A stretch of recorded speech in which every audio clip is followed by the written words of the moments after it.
Hi and welcome to how to set up a mourning gecko enclosure. I'm going to start with what they're kept in. They are kept in a basic 10-gallon tank, but instead of leaving it lengthways, what I've done is turned it upright because mourning geckos are arboreal, so they're climbers. Then what I've done is removed the lid and put up bug mesh, and I've glued it round the bottom half, but I've put Velcro on the top half so I can just pull it down to about there. I've chosen Velcro because it's easier to leave no gaps with that. Okay, so inside we've got, for the substrate, cocoa peat, which I use for a lot of my invertebrates as well.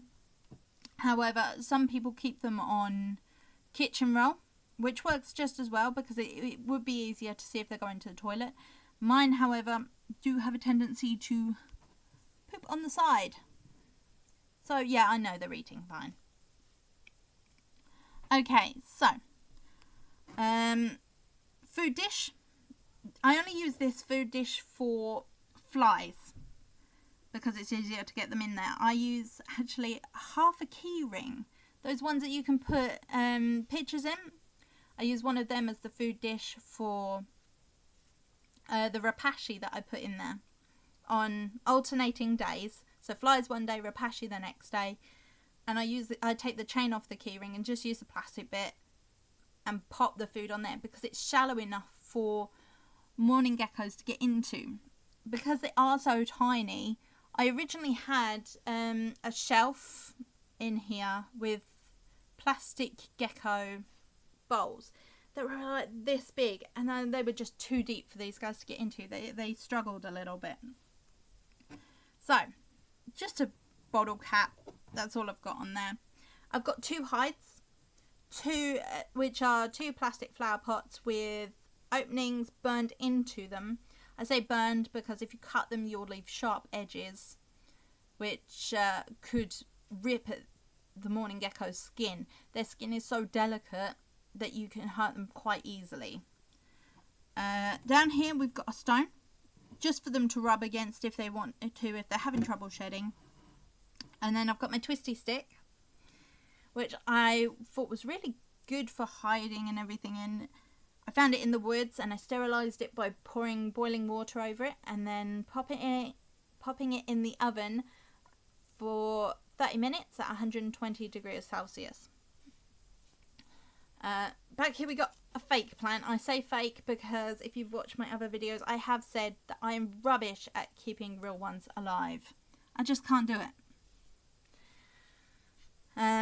So substrate, rock, twisty stick, hides.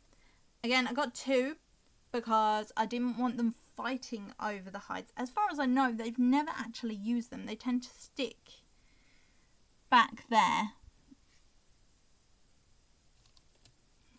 Hi.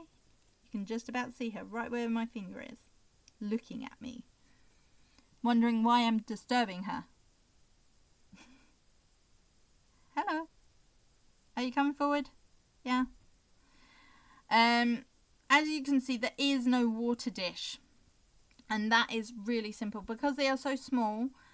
They were actually a bit smaller when I got them, but because they are so small, I was worried about them drowning in any kind of water dish I gave them. So what I do is I spray the enclosure. I spray it really well. Mourning geckos need about a 50% humidity level anyway. So I spray them 3 times a day. When I first wake up, I do it before I have my breakfast. Then I do it after lunch, and then I do it before I go to bed as well. So they get plenty to drink. I have seen them drinking from the leaves and from the wood, so I know they're doing it. As you can see, I don't have a heat lamp or anything attached. And that is because I don't want them overheating. These are actually geckos that you can keep at room temperature as long as your room is above 21.1 degrees Celsius. I say go a bit higher up and go for 22 degrees. My room, actually, I can tell you exactly the temperature my room is in, and it is 25.7 degrees Celsius. So it's quite warm in here. So room temperature, as long as it's, for those of you that deal with Fahrenheit, it's 70 degrees Fahrenheit to 80 degrees Fahrenheit. For those of you that deal with Celsius, it's 21.1 degrees Celsius to 26.6 degrees Celsius. And I didn't want to make them too hot, so they don't have a heat mat and they don't have a light. Because they alternate between bugs and rapashi, they get a lot of vitamins from the rapashi. That's not the only gecko food that I use. I do alternate foods as well, just to keep it interesting.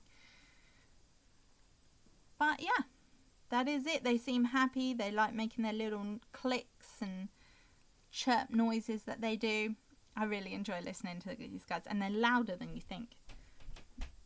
But yeah, that is it. Thanks for watching. Bye.